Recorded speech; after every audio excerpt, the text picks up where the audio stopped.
Hey my प्यारे प्यारे listeners, आ चुकी है आप लोगों के लिए सोल टू डबल बॉस का न्यू एपिसोड। तो चलिए शुरू करते हैं इसे। अब तक की कहानी में आप लोगों ने सुन लिया था कि श्रेजल जो अहान के साथ काफ़ी प्यारी प्यारी बातें कर रही थी, जहाँ यहाँ पर रोमांटिक सिचुएशन बन रहा था, वहीं दूसरी तरफ श्रुति की हालत ख़राब हो रही थी और उसके माथे से पसीने लगातार उसके चेहरे पर आकर के गिर रहे थे। श्रुति जो घबराते हुए ऋषि से कहती है, जल्दी करो ऋषि, कुछ भी करो, ये लोग बहुत तेज़ तेज़ नॉक कर रहे हैं। श्रुति के दरवाजे पर लगातार खट खट की आवाज़ आ रही थी। वहीं ऋषि भी तुरंत ही यशवीर को कांटेक्ट करता है। वहीं दूसरी तरफ से यशवीर जो फ़ोन उठाते हुए कहता है, हाँ हेलो। घबराए हुए थे ऋषि और श्रुति, दोनों काफ़ी ज़्यादा घबराए हुए थे। वहीं श्रुति जो कहती है, यशवीर प्लीज़ जल्द से जल्द मेरे घर आकर के पहुँचो, हॉस्पिटल से तुम्हारा बहुत ज़्यादा डिस्टेंस भी नहीं है, तुम प्लीज़ जल्दी से आ जाओ। यशवीर जो कहता है, पर यहाँ पर मुझे सर के साथ रहना ज़रूरी है। और क्या हुआ, तुम इतना घबरा क्यों रही हो, सब ठीक तो है? ऋषि कहता है, भाई कुछ भी ठीक नहीं है, मेरे घर से श्रुति का घर काफ़ी दूर पर है और हॉस्पिटल से श्रुति का घर काफ़ी नज़दीक है, तो जल्द से जल्द वहाँ पर पहुँचा। और हाँ, आहान के बॉडीगार्ड्स को लेकर जाना। श्रुति जो रोते हुए कहती है, प्लीज़ जल्दी करो, ये लोग मुझे। हाँ, लेकिन अब देर हो चुकी थी और श्रुति के हाथ से फ़ोन नीचे की तरफ गिर जाता है। ऋषि और यशवीर जो कि लगातार श्रुति श्रुति चिल्लाए जा रहे थे, मगर श्रुति की आवाज़ अब बंद हो चुकी थी और वहीं उसका फ़ोन भी बंद हो जाता है। ऋषि जो तुरंत ही दोबारा कॉल लगाने की कोशिश करता है, मगर श्रुति का फ़ोन अब स्विच ऑफ आ रहा था। ऋषि परेशान होते हुए यशवीर से कहता है, भाई कुछ भी कर, मुझे कुछ समझ में नहीं आ रहा, आखिर मैं क्या करूँ। यशवीर जो ऋषि से पूछता है, आखिर हुआ क्या है और ये सब कौन थे वो लोग, मुझे कुछ बताएंगे आप? ऋषि जो कहता है, मुझे कुछ समझ में नहीं आ रहा, मैं हॉस्पिटल पहुंच रहा हूँ, रुको। ऋषि को तो कोई आइडिया भी नहीं था कि आखिर वो कौन से लोग थे जो श्रुति को पकड़कर अपने साथ लेते गए थे। वहीं दूसरी तरफ श्रेजल जो अहान से कहती है, अब ऐसे ही मुझे घूरते रहेंगे या फिर आप सोएंगे भी? आराम करना ज़्यादा ज़रूरी है, डॉक्टर ने कहा है आपको अच्छी तरह नींद लेनी है। अहान जैसे कहते हैं, तुम सामने हो तो आगे कैसे बंद करूँ? श्रेजल जो तुरंत ही खड़ी होती है और कहती है, कोई बात नहीं, मैं बाहर जा रही हूँ। आहान जो कहते हैं, अरे मैंने बाहर जाने के लिए बोला तुम्हें? श्रेजल जो कहती है, लेकिन आपकी नींद ज़रूरी है, इसलिए मैं बाहर जाती हूँ और आप सो जाइए, रात में आपके लिए सूप आएगा, वही पीना है। आहान जो मुँह बनाते हुए कहते हैं, मुझे नहीं पीना वो घटिया सा सूप, बहुत बेकार लगता है यार। श्रेजल जो कहती है, पीना तो पड़ेगा अब। आहान जो कहते हैं, तो फिर ठीक है, मेरा गिफ्ट भी तैयार रखना। श्रेजल मुस्कुराते हुए कहते हैं, आती हूँ मैं, ठीक है, परेशान मत होइएगा। वहीं श्रेजल थोड़ी देर के लिए बाहर गई थी। जैसे ही यशवीर उसे बाहर आता हुआ देखता है, वो तुरंत ही फ़ोन को अपने कानों से हटा करके पॉकेट में रखते हुए कहता है, क्या हुआ मैम, कुछ चाहिए था आपको? श्रेजल जो कहती है, नहीं कुछ नहीं चाहिए, वो उन्हें मुझे देखकर नींद नहीं आ रही है, इसी वजह से। यशवीर जो कहता है, मैम आप आराम करिए, वैसे भी आप रात भर से सोई नहीं है और आई थिंक आपकी तबीयत ख़राब हो जाएगी। श्रेजल जो कहती है, लेकिन वो सो जाए पहले, उन्हें मेरा चेहरा देख करके नींद नहीं आ रही, तो इस वजह से मैंने सोचा मैं थोड़ी देर के लिए बाहर आ जाऊँ। वहीं तभी डॉक्टर भी राउंड लेने के लिए आए थे। डॉक्टर जो कि तुरंत ही अंदर जाने लगते हैं और उनके साथ ही साथ स्टाफ भी अंदर जाने लगती हैं। श्रेजल जो उन लोग को अंदर जाता हुआ देख कर कहती है, बस कोई अच्छा अपडेट आए, डॉक्टर बस ये बोलते हैं कि वो ठीक है, अब मेरे दिल को सुकून मिल जाएगा। डॉक्टर अंदर गए थे, जिसकी वजह से सारे अटेंडर्स को वैसे भी बाहर निकाल दिया जाता था, इसी वजह से श्रेजल अभी बाहर ही खड़ी थी। डॉक्टर जब बाहर आते हैं और श्रेजल और यशवीर को देखते हुए कहते हैं, अभी हम उन्हें आईसीयू से बाहर नहीं निकाल रहे हैं, मगर कंडीशन बेहतर है। श्रेजल जैसे ही सुनती है, वो हाथ जोड़ करके ऊपर की तरफ देखते हुए कहती है, thank you Kanha ji, thank you so much. वही डॉक्टर आगे कहते हैं, लेकिन अभी भी हमें उनके हार्ट रेट और बाकी चीज़ों को मॉनिटर करना है, जिसकी वजह से हम उन्हें आईसीयू की प्राइवेट सूट में ही रखेंगे। आई होप सो आप लोग को इससे कोई दिक्कत नहीं होगी। और हाँ, मैंने उनसे कहा है कि वो कुछ मिनट्स के लिए खड़े हो सकते हैं। श्रेजल जो कहती है, खड़ा क्यों ना, उन्हें कोई ज़रूरत नहीं उन्हें चलने वलने की, मैं भी बताती हूँ उनको फालतू में खड़ा होने नहीं दूंगी, बेचारे वैसे भी इतने वीक हो रखे हैं, कुछ खा पी भी नहीं रहे। लेकिन तब तक जैसे ही वो अंदर की तरफ आती है, वो देखती है कि अहान तो बेड पर है ही नहीं। श्रेजल जो इधर उधर देखते हुए कहती है, ये कहाँ गायब हो गए? और वो इधर उधर अहान को ढूंढने लगती है। वो बेवकूफ़ों की तरह विंडो से झांकते हुए नीचे की तरफ देखती है और कहती है, कहीं यहाँ से कूद तो नहीं गए? मैं भी क्या बोल रही हूँ। लेकिन तभी उसे बाथरूम से कुछ आवाज़ सुनाई देती है। श्रीजल जो अंदर की तरफ कान लगाते हुए कहती है, ये अंदर क्या कर रहे हैं? आप वॉशरूम में हैं? वही आहान की बस उसको सुनाई देती है। श्रीजल जो कहती है, अब अगर आपको जाना ही था वॉशरूम तो आप मुझे बता देते। आपको ऐसे नहीं जाना चाहिए था ना। डॉक्टर ने भले ही बोल दिया कि आप थोड़ी देर के लिए खड़े हो सकते हैं, मगर इसका मतलब ये नहीं है कि आप सच में खड़े हो जाएंगे। श्रीजल जो ये सब बोलते हुए बाथरूम के डोर से ही टिकी हुई थी और वो लगातार अपने कान को भी उसी तरफ लगाई हुई थी। वो आगे कहती है, अगर आप इसी तरह से बदमाशी करेंगे तो फिर आप ठीक नहीं हो पाएंगे। आपको पता है ना, आपको जल्दी से ठीक होना है और उसके बाद आप। लेकिन जैसे ही वो आगे कुछ बोलती उससे पहले ही आहान दरवाज़ा खोल देते हैं। आहान ने जैसे ही दरवाज़ा खोला था, श्रीजल का बैलेंस एकदम से बिगड़ता है और वो जाकर के अंदर की तरफ गिरती उससे पहले ही आहान उसके सामने आ जाते हैं। और श्रीजल जो कि आहान के चेस्ट पर जाकर के ऑलमोस्ट टिक गई थी, श्रीजल जो एकदम से आहान से दूर होने की कोशिश करते हुए कहती है, ये दरवाज़ा क्यों खोल दिया? गिर गई ना मैं। आहान जो कहते हैं, बहाना चाहिए बस मेरे क्लोज आने का ना। और फिर वो उसके चेहरे को हल्का सा उठाकर उसके कान के पास आकर हल्का सा झुकते हुए कहते हैं, मैडम आई नो कि आपको मेरी बॉडी पसंद है, पर इसका मतलब ये भी नहीं कि आप दिन भर मुझसे चिपकी रहेंगी। छिपकली हो गया। श्रीजल आहान की बात सुन करके तुरंत ही बाथरूम से बाहर निकल करके आहान को घूरते हुए कहती है, आप भी ना। और वो जैसे ही आहान की पूरी बॉडी को देखती है उसका दिमाग एकदम से खराब हो जाता है। आहान ने इस वक्त सिर्फ अपने वेस्ट पर टॉवल लपेट रखा था और आहान की पूरी बॉडी अभी जो कि पानी से वेट थी और ड्रॉपलेट्स उनके चेस्ट पर और उनके एब्स पर अच्छे से दिखाई दे रहे थे। श्रीजल जो आहान को ऊपर से नीचे की तरफ देखते हुए कहती है, भला ऐसे भी कोई पेशेंट होता है? ऐसा लग रहा है फ़ोटो शूट के लिए जा रहे हैं आप। कौन कहेगा आपको देखकर कि आप आईसीयू में हैं? आईसीयू में लोगों की कंडीशन कितनी क्रिटिकल हो जाती है। आहान जो कहते हैं, पर मैं तो ठीक हूँ। श्रीजल जो कहती है, आवाज़ ठीक से नहीं निकल रही आपके। वहीं जैसे ही आहान एक कदम आगे बढ़े थे वो तुरंत ही दीवार का सहारा ले लेते हैं। श्रीजल जो कहती है, देखिए ठीक से चल भी नहीं पा रहे। आहान जो कहते हैं, नहीं चल पा रहा श्रीजल, तुम थोड़ी हेल्प करोगी क्या? श्रीजल जो आहान को इतना प्यार से हेल्प मांगता हुआ सुनती है वो तुरंत ही आहान के पास आते हुए कहती है, चलिए मैं करती हूँ ना आपकी हेल्प। और वह तुरंत ही आहान के बाजू के पास आ जाती है और आहान के हाथ को पकड़ते पकड़ते धीरे धीरे वो आहान को अपने साथ ले जाने लगती है। लेकिन तभी आहान का हाथ जो कि शेर की कमर पर पड़ता है और वो शेर से कहते हैं, आराम से चलो, इतनी भी क्या जल्दी है मुझे बेड पर गिराने की।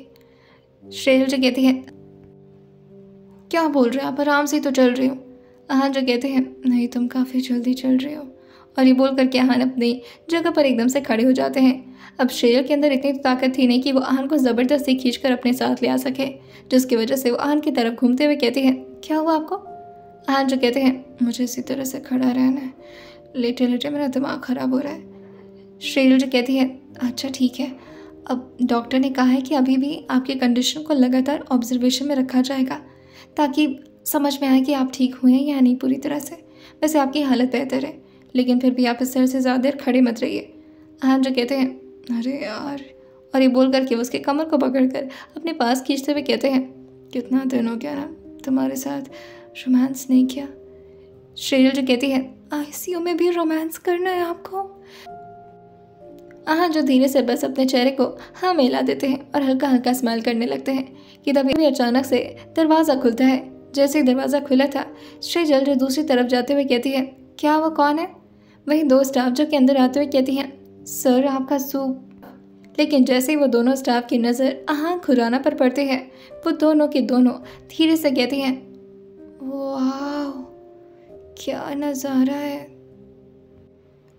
श्रीजल जो हल्का सा आहान से दूर हो गई थी, लेकिन जैसे ही उन दोनों को इस तरह से अपने हस्बैंड को ताड़ता हुआ देखती है, श्रीजल तुरंत ही आहान के सामने आती है और पूरी तरह से आहान को कवर करते हुए अपने दोनों बाहों को फैला लेती है और अपने साड़ी के पल्लू को भी आहान के चेस्ट पर रखते हुए कहती है, क्या है, दुबई के बुर्ज खलीफा है जिसे देख करके ऐसे वाव वाव कर रही हो? क्या नज़ारा देख रही हो? हाँ चलो निकलो यहाँ से।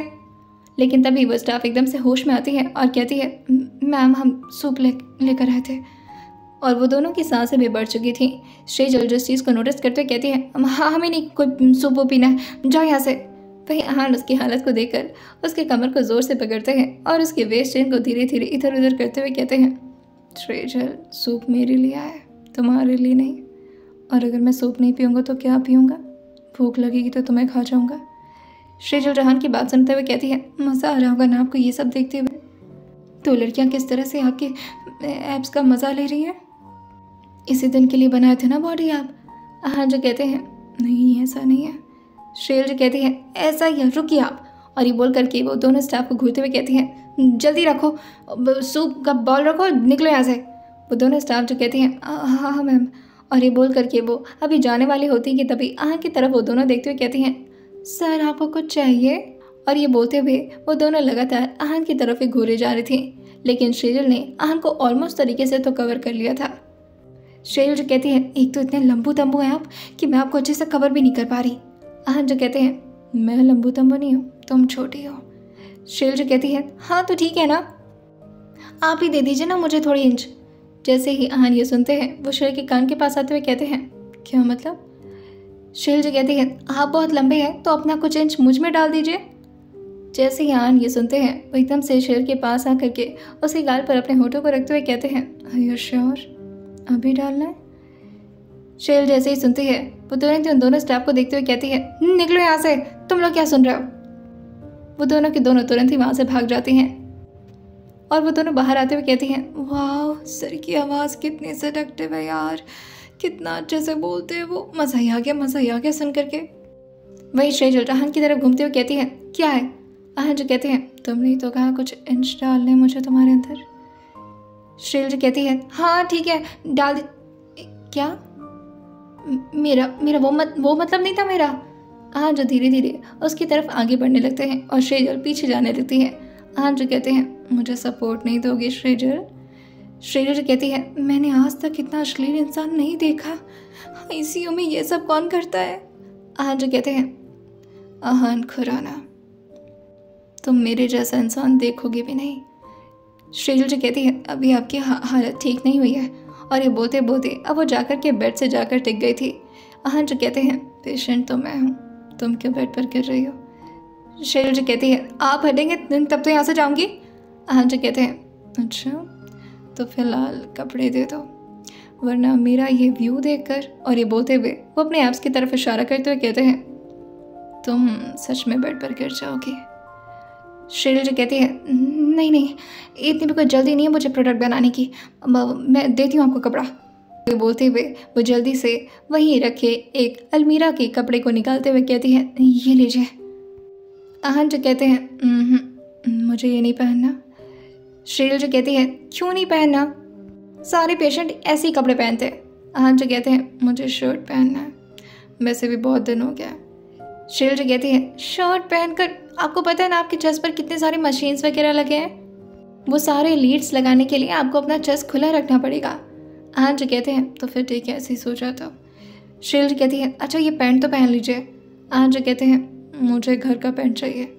शेजल जो कहती है, कितने जिद करते हैं आप, अब आपके लिए घर का पैंट कहाँ से लेकर आऊँ मैं? अहान जो कहते हैं, मंगवा लो किसी से। शेजल जो कहती है, हाँ सब तो आपके लिए खाली बैठे हुए हैं, अजीब अजीब से नाटक है आपके। अहान जो से कहते हैं, ज़्यादा दिमाग मत खराब करो मेरा। शेजल जो कहती है, लेटिए आप। और ये बोल करके वो उनको धीरे से लेटाते हुए कहती है, और अगर दिमाग ख़राब भी कर ली तो क्या कर लेंगे? हाँ। और वो अपना फ़ोन उठाते हुए कहती है, मैं करती हूँ किसी को कॉल और मंगवाती हूँ आपका पैंट। अहान जो कहते हैं, और अगर आपने दिमाग ख़राब किया ना शेजल? शेजल जो कहती है, हाँ तो? अहान जो कहते हैं, ये टॉवल दिख रहा है? शेजल जो अहान के टॉवल की तरफ देखते हुए कहती है, हाँ दिख रहा है। अहान जो कहते हैं, थोड़ी देर में नहीं दिखेगा।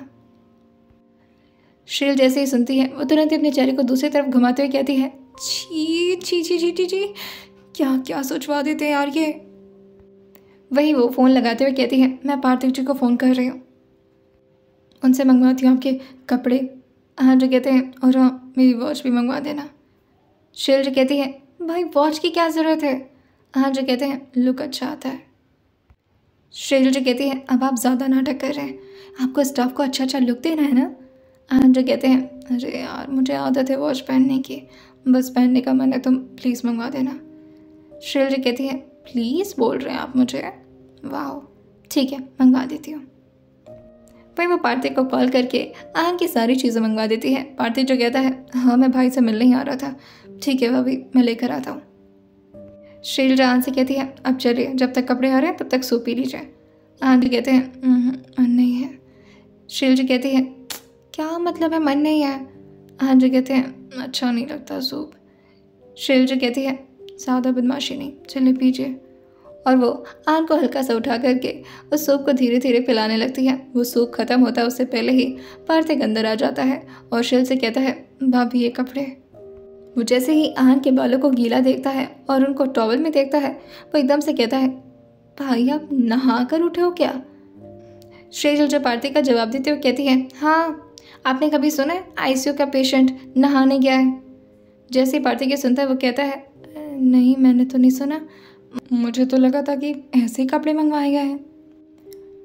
श्रेयल जो कहती है नहीं नहीं, इनको अच्छा अच्छा नज़ारा दिखाना ना लोगों को, इसलिए कपड़े मंगवाए गए हैं। पार्थिव जो भाई के पास आकर के उनको धीरे से हक करते हुए कहता है भाई आप ठीक तो हो ना, जल्दी से ठीक हो जाओ यार। वही आन जो कहते हैं तुम अपनी पढ़ाई पर फोकस तो कर रहे हो ना? पार्थिव जो कहता है करने की कोशिश कर रहा हूँ, पर अभी घर पर गया था, डैड भी काफ़ी परेशान है और आपसे बात करने के लिए भी कह रहे थे। श्रेयल जो कहती है अरे हाँ, पापा जी ने मुझसे भी बोला था वीडियो कॉल करके दिखाने के लिए। पार्थिव जो कहता है रुको मैं दिखा देता हूँ। श्रेयल पार्थिव से कहती है हाँ हाँ ज़रूर दिखाइए और शिकायत भी कर दीजिएगा कि सूप नहीं पी रहे। हाँ जो श्रेयल की तरफ देखते हुए कहते हैं तुम्हें गिफ्ट देना पड़ेगा अगर मैं सूप पीऊँगा तो। पार्थिव जो कहता है कैसा गिफ्ट भाई? हाँ जो श्रेयल की तरफ देखते हुए कहते हैं ये हस्बैंड वाइफ का प्राइवेट गिफ्ट होता है, कोई दूसरा ना ही जाने तो बेहतर है। पार्थिव जो कहता है भाई आप सुधरेंगे नहीं, हर जगह बस मेरी भाभी को परेशान ही करते हैं आप। श्रेयल जो कहती है हाँ वही तो। आन जो कहते हैं पिटाना है तुम्हें?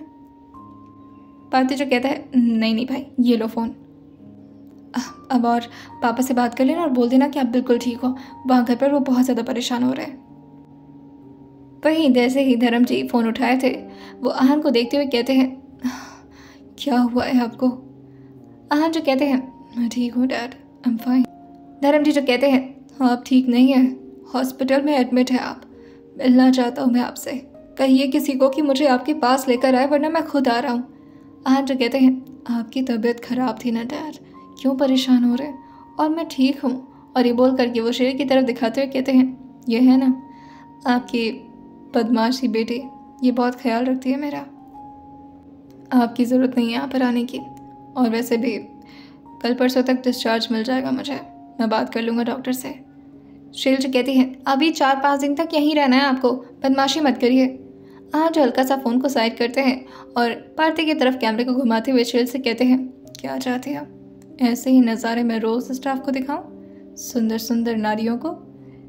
श्रेयल जो कहती है नहीं नहीं नहीं नहीं, सही कह रहे हैं, 2 दिन में डिस्चार्ज ले लीजिएगा, वैसे भी आप यहाँ पर बिल्कुल भी सेफ नहीं हैं। आज हंसते हुए कहते हैं हाँ। और वो धर्म जी को देखते हुए कहते हैं मैं ठीक हूँ, बिल्कुल नॉर्मल हूँ, और डॉक्टर ने मुझे मोबिलिटी के लिए भी अलाउ कर दिया है। वही श्रेयल जो अपने हाथ में फ़ोन लेते हुए कहते हैं सॉरी पापा जी, वो आपसे बात नहीं करवा पाए, प्लीज़ गुस्सा मत करिएगा। और आपको पता है आज इन्होंने क्या किया? इन्होंने आज शावर लिया है, बिल्कुल ठीक है, बिल्कुल परेशान होने की ज़रूरत नहीं, आप अच्छे से खाना खा लीजिएगा, और यहाँ पर मैं हूँ इनका ख्याल रखने के लिए, खाना भी खिला दूँगी, ठीक है? धर्म जी जो कहते हैं पहले खुद भी कुछ खा लीजिए, सुबह से क्या खाएँ हैं आप? श्रेयल जो कहती है आप मेरी टेंशन बिल्कुल मत लीजिए, मैं भी खा लूँगी इनके साथ, और हाँ अभी एप्पल भी खाई हूँ। जो कहते हैं आधा आधा। श्रेयल जो कहती है चुप हो जाइए आप। अपने होठों को तिरछा करते हैं और फिर श्रेयल को ही घूरने लगते हैं। वहीं अब फ़ोन भी कट जाता है और श्रेयल पार्थिव को फ़ोन देते हुए कहते हैं थैंक यू, आपने बात करा दिया। पार्थिव जो कहता है कोई बात नहीं, मैं रात में यहीं पर स्टे कर जाता हूँ, आप जाइए भाभी। श्रेयल जो कहते हैं अरे नहीं नहीं, उसकी ज़रूरत नहीं है। जो कहते हैं मेरे साथ रहेगी मेरी बीवी, तुम जाओ यहाँ से। पार्थिव जो कहता है अरे भाई भाभी को भी तो थोड़ा रेस्ट दो ना। जो कहते हैं ये बेड काफ़ी है, सो जाएगी मेरे साथ। श्रेयल जो कहती है काउच भी तो है, वहाँ पर सो जाऊँगी, परेशान मत होइए आप। पार्थिव जो कहता है तो फिर यहाँ पर मेरा कोई काम नहीं है। आहन जो कहते हैं नहीं, तुम्हारी शक्ल भी नहीं देखनी है और तुम हम दोनों को डिस्टर्ब कर निकले यहाँ से। पार्थिव जी कहता है भाई मैं आपके लिए परेशान था लेकिन आप इमोशनली नहीं हो। और ये बोल करके वो मुंह बनाते हुए वहाँ से जाते हुए कहता है जल्दी से ठीक होकर घर आ भाई, घर आपके बिना सूना सूना लग रहा है और उस ईरा ने भी मेरा दिमाग खा कर रखा हुआ है। आहन जो कहते हैं तुम इस वक्त घर पर ही रहना और ख्याल रखना सबका। पार्थिव हाँ में अपना सिर हिला करके वहाँ से बाहर निकल जाता है। वहीं शेजल जो आहन को पूरी तरह सूप पिला चुकी थी, आहन जो उसे कहते हैं अब तो पी लिया, अब तो गिफ्ट दे दो। शेजल जो आहन के चेहरे के पास आकर के हल्का सा झुकती है और आहन के गाल के पास आकर अपने गाल को धीरे से टच कराते हुए कहती है आप मत रहा करिए ऐसे, जब लड़कियां आपको इस तरह देखती हैं तो मुझे अच्छा नहीं लगता, दिल जलने लगता है मेरा। आहन जो कहते हैं ओके मैडम, जैसी आपकी मर्जी। अब तुम कपड़े पहनाओगे मुझे? शेजल जी कहती है मैं पहनाती हूँ, ये शर्ट है और ये पैंट है। आहन जो कहते हैं मैं टॉवल निकाल रहा हूँ, तुम पैंट पहनाओ। शेजल जी कहती है क्या? आहन जो हंसते हुए कहते हैं तो बाहर जाओ ना स्टूपिड। तुरंत ही ब्लश करते हुए वहाँ से बाहर की तरफ भाग आती है। वहीं बाहर अभी भी आईसीयू ही वार्ड था। वहीं बाहर बहुत सारे अटेंडर्स वगैरह बैठे हुए थे। शेजल जो थोड़ा देर वेट करती है और फिर से अंदर आते हुए कहती है पहन लिया आपने? आहन अभी पैंट पहन चुके थे मगर शर्ट पहनने में उन्हें थोड़ी दिक्कत हो रही थी। उनके हाथ वगैरह काफ़ी टाइम से एक जगह पर पड़े रहने की वजह से दर्द हो रहे थे। शेजल जो कहती है रुकिए मैं हेल्प करती हूँ। और वो आहन को प्रॉपरली शर्ट पहना करके उनके चेस्ट को प्रॉपरली खोल करके सारे लीड्स वगैरह को लगाते हुए कहती है इसके लिए तो स्टाफ की ज़रूरत पड़ेगी, मैं डॉक्टर को बुला कर लाती हूँ। हाँ। वहीं आहन बगल में रखे एक बेल को बजाते हैं और शेजल से कहते हैं बार बार बाहर जाने की ज़रूरत नहीं है, डॉक्टर खुद तुम्हारे पास आएगा। उम्मीद करती हूँ कोई डॉक्टर ही आए, कोई नर्स ना आ जाए। आहन जो शेजल के हाथों को अपने हाथों में लेते हुए कहते हैं तुम प्लीज़ कुछ खा लो ना। शेजल जो कहते हैं परेशान क्यों हो रहे, मैं खा तो ली हूँ आपके साथ एप्पल, अभी फिर से खा लूँगी। आहन जो से कहते हैं वरना भूखी रहोगे तो ऐसे गुस्सा करती रहोगी सब पर। जो शेजल का डर था बिल्कुल वैसा ही हुआ था। जैसे ही रूम का दरवाज़ा खुलता है शेजल झटके से पीछे देखती है तो वहाँ फिर से 3 स्टाफ आ गई थी।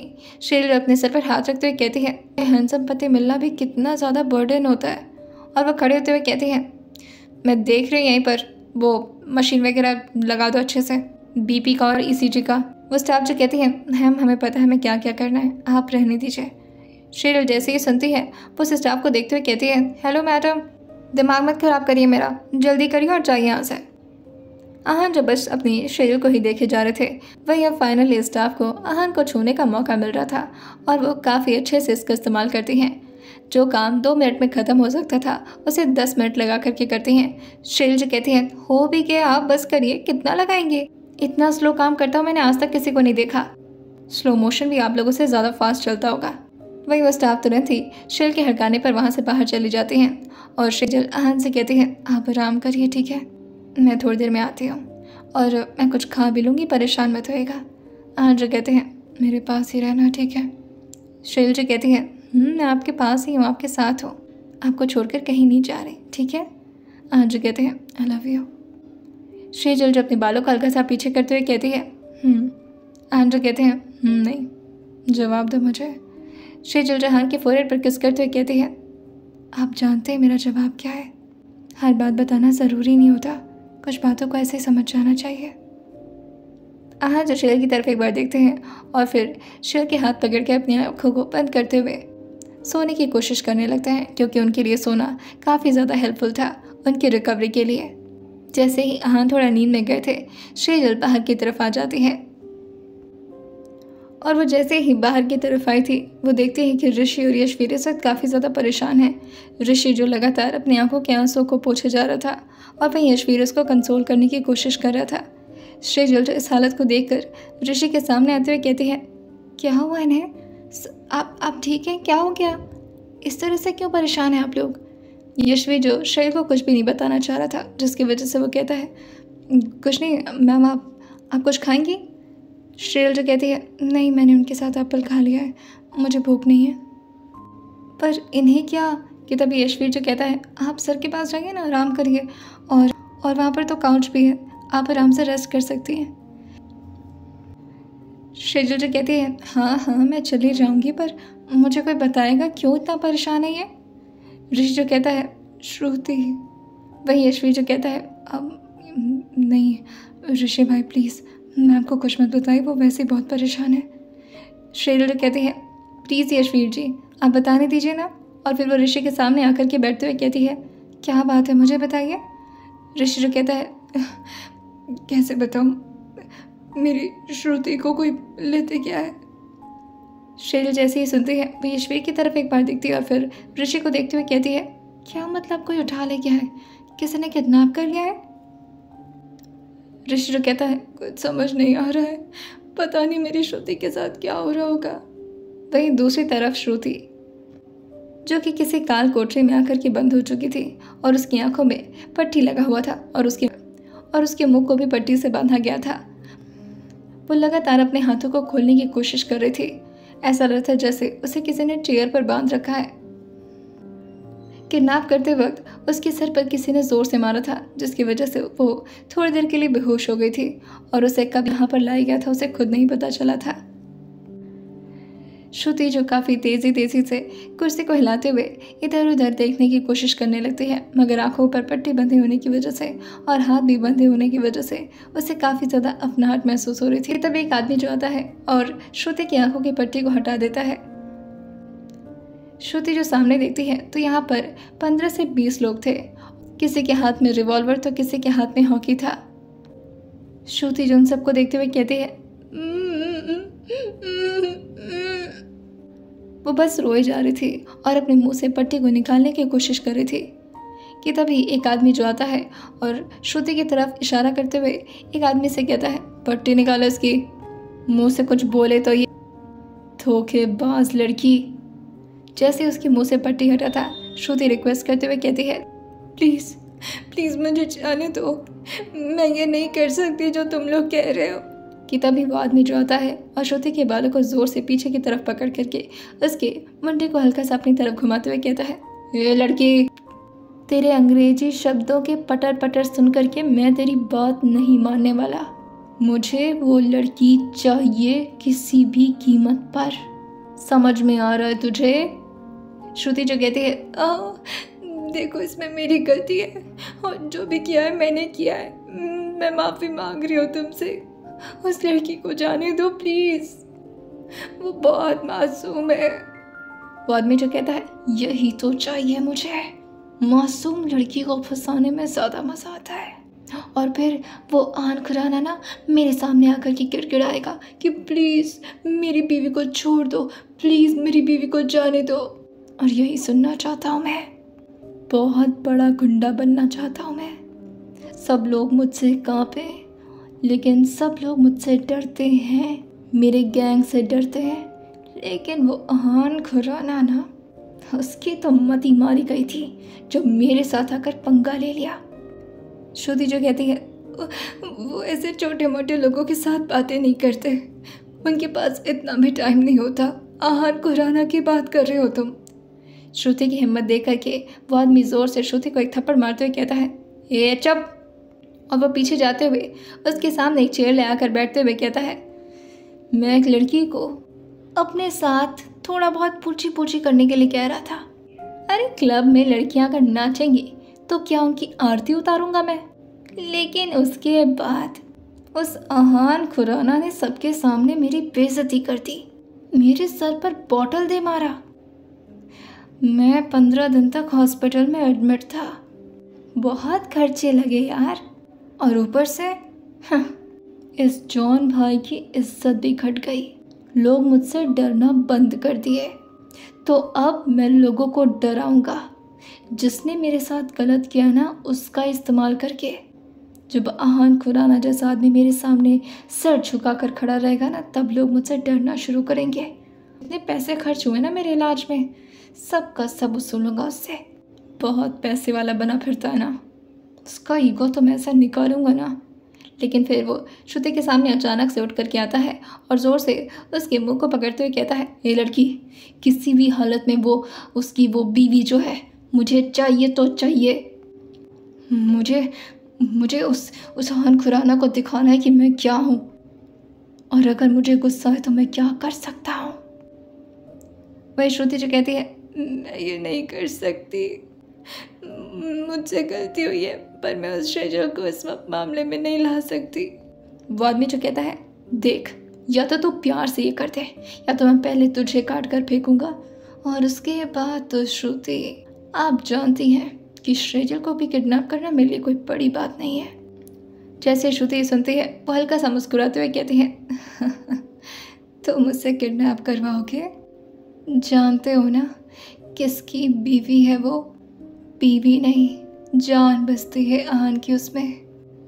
तुम्हें इतने टुकड़े में काटेगा ना कि तुम्हारी लाश को गिनना मुश्किल हो जाएगा। वो आदमी जो कहता है, बहुत बोल रही है लड़की। और फिर वो एक आदमी से कहता है, हे मिलाओ रे इसके जो भी है वो शेजल वेजल, उसको मिलाओ कॉल। वो आदमी जो कहता है, भाई मैं अपने फ़ोन से नहीं मिलाऊंगा, आप ही मिला लो। जैसे वो ये सुना था, वो पीछे मुड़कर कहता है, क्या बोला? मेरी बात नहीं मानेगा? वो आदमी जो कहता है, भाई माफ़ करना, पर मुझे भाभी का नंबर नहीं पता है। जॉन जो अपने कॉलर को ऊपर की तरफ चढ़ाता है और अपने स्लीव्स को हल्का सा ऊपर की तरफ फोल्ड करते हुए उसके सामने आकर के उसको ज़ोर से एक थप्पड़ मारते हुए कहता है, भाभी के देवर, आहान खुराना और उसके खानदान के साथ कोई रिश्तेदारी चल रही तेरी? फ़ोन मेरा उसको। वो लड़का जो कहता है, मेरे पास उनका नंबर नहीं है। वहीं जॉन जो कहता है, अरे रे उसका नंबर। और फिर वो श्रुति के पास आते हुए कहता है, उसका नंबर दे। श्रुति जो कहती है, मेरे पास नहीं है। वो आदमी जो कहता है, इसका वो फ़ोन कहाँ फेंका, उसमें तो होगा इसका नंबर। श्रुति जो कहती है, नहीं उसमें भी नहीं है। लेकिन तभी वो आदमी जो कि उसके फ़ोन को लेते हुए कहता है, इसमें लास्ट कॉल जिसका भी है उसको फ़ोन मिला। श्रुति जो कहती है, वो मेरे फियांसे का नंबर है, प्लीज़ उसे मेरे बारे में ज़्यादा मत बताना, उसे बस बोल देना कि वो जल्दी से मुझे लेने आ जाए, हो सके तो मेरी बात करा देना। वो आदमी जो कहता है, हाँ बिल्कुल, जॉन बहुत ही ज़्यादा महान है और अपने दिल का बड़ा साफ है, तुम्हारी ख्वाहिश जरूर पूरी होगी, बात कराऊंगा मैं तुम्हारी। तभी तो वो शेजल मेरे हाथ लगेगी। वहीं जॉन का एक आदमी जो कि ऋषि को कॉल लगा देता है। ऋषि जैसे ही कॉल को आता हुआ देखता है, वो तुरंत ही फ़ोन उठाते हुए कहता है, हेलो कौन? जॉन जो कि अपने कान पर फ़ोन लगाते हुए कहता है, अरे भाई इतना क्यों परेशान हो रहा है तू, रो रहा है क्या? दूसरी तरफ से ऋषि जो कहता है, मुझे बताओ मेरी श्रुति कहाँ है, अगर तुमने नहीं बताया ना तो मैं पुलिस में कंप्लेन कर दूंगा। जॉन जो हंसते हुए कहता है, पुलिस में कंप्लेन करेंगे? ये जानता है ना, जॉन से सब डरते हैं, पुलिस कुछ काम नहीं करने वाली। यशवीर जो अभी आहान के बॉडीगार्ड्स के साथ कॉल में व्यस्त था, जिसकी वजह से वो ये ऋषि के पास नहीं था। वहीं जॉन जो कहता है, मुझे सिर्फ एक चीज़ चाहिए। ऋषि जो कहता है, तुम्हें जो चाहिए तो मुझसे ले लो, तुम्हें जो भी कुछ चाहिए तो मुझसे ले लो, बस श्रुति को वापस कर दो। वो आदमी जो कहता है, अरे आराम से, वो क्या नाम है उसका? और ये बोल करके वो श्रुति की तरफ एक बार इशारा करता है। श्रुति जो कहती है, मैं नहीं बताऊंगी उसका नाम। वहीं जॉन जो एक जोर का थप्पड़ श्रुति को मारते हुए कहता है, बता जल्दी। श्रुति जो कहती है, श्रीजल नाम है उसका। वहीं जॉन जो कहता है, हाँ श्रीजल चाहिए मुझे, अगर श्रुति को ले जाना है तो श्रीजल को मेरे पास ला, वरना काट कर फेंक दूंगा तेरी महबूबा को। ऋषि आगे कुछ बोल पाता, लेकिन उससे पहले फ़ोन कट जाता है। वहीं ऋषि जो एकदम से रोते हुए कहता है, ये कैसी शर्त है, अगर मुझसे जान मांगते तो मैं दे देता, पर श्रीजल जो कहती है, क्या हुआ, क्या कह रहे थे वो लोग? ऋषि जो एकदम से फ्लो में कहता है, वो लोग चाहते हैं कि श्रुति के बदले श्रीजल वहाँ पर चली जाए, यानी कि तुम वहाँ पर जाओ तब श्रुति वापस आ पाएगी। श्रीजल जैसे ही सुनती है, वो ऋषि को देखते हुए कहती है, मैं? पर मुझे क्यों बुला रहे हैं वो लोग, मेरे से क्या लेना देना उनका? मैं तो यहाँ पर ज़्यादा किसी को जानती भी नहीं हूँ और ना ही मेरा किसी से कोई झगड़ा या दुश्मनी है। ऋषि जो कहता है, मुझे कुछ नहीं समझ में आ रहा यार, मैं क्या करूँ, मेरी श्रुति को वो लोग काट कर फेंकने की बात कर रहे हैं। जैसे श्रेया ये सुनती है, वो एकदम से अपनी जगह से खड़े होते हुए कहती है, वो व्हाट? काट काट कर फेंक देंगे मतलब? ऋषि जो कहता है यार वो लोग बहुत खतरनाक लग रहे हैं, मुझे डर लग रहा है। श्रुति की आवाज़, वो रो रही थी। श्रीजल काफ़ी ज़्यादा इमोशनल हो जाती है और अपने दिल पर हाथ रखते हुए कहती है नहीं, मेरी वजह से श्रुति को कुछ नहीं होना चाहिए। अगर उन लोगों को मैं चाहिए तो मैं चली जाती हूँ ना वहाँ पर था। और वहीं यशवीर भी बॉडीगार्ड से लगातार श्रुति के फ़ोन वगैरह को चेक करने के लिए कह रहा था और कोई क्लू ढूंढने की कोशिश कर रहा था कि आखिर श्रुति गई कहाँ है। श्रीजल जो खुद से कहती है मुझे इस सिचुएशन को खुद ही हैंडल करना पड़ेगा, लेकिन अकेले नहीं कर सकती। और वही बार यशवीर को देखती है और फिर ऋषि को देखते हुए कहती है आप परेशान मत होइए, श्रुति वापस आ जाएगी।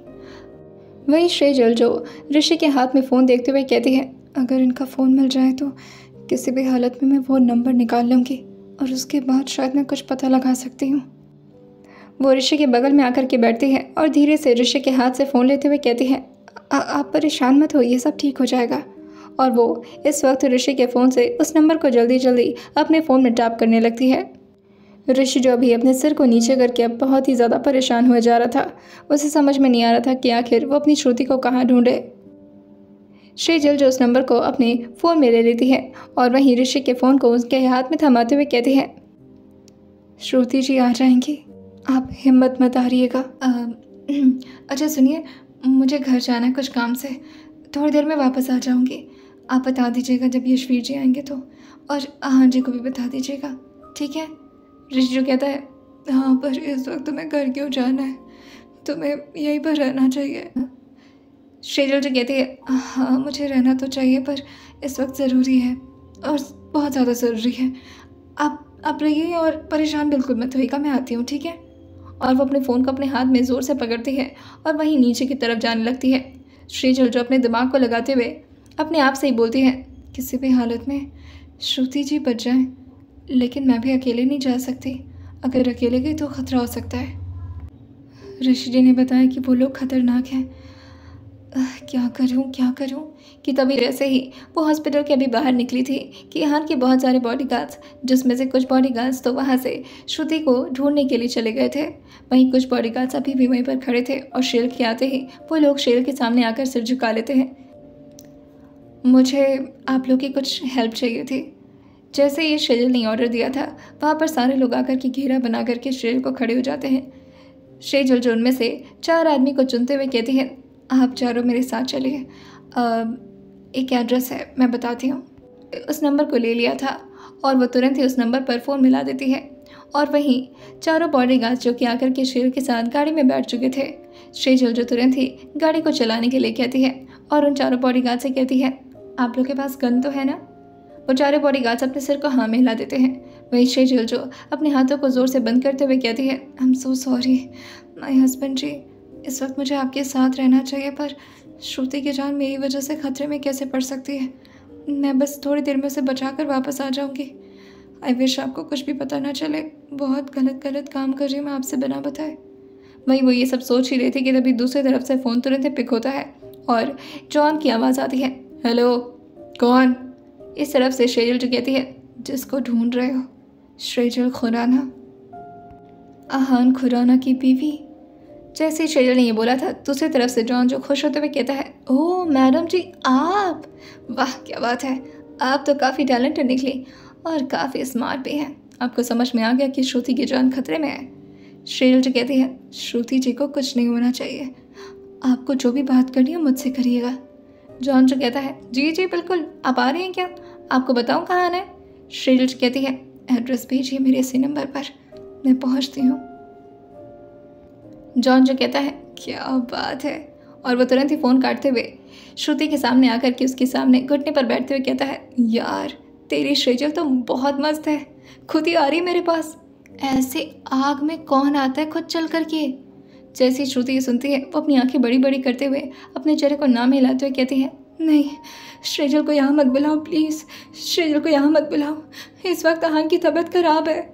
जैसे ही जॉन ये सुनता है वो एकदम से खुश होते हुए कहता है अरे बाप रे क्या बात है भाई, मेरी तो लॉटरी लग गई।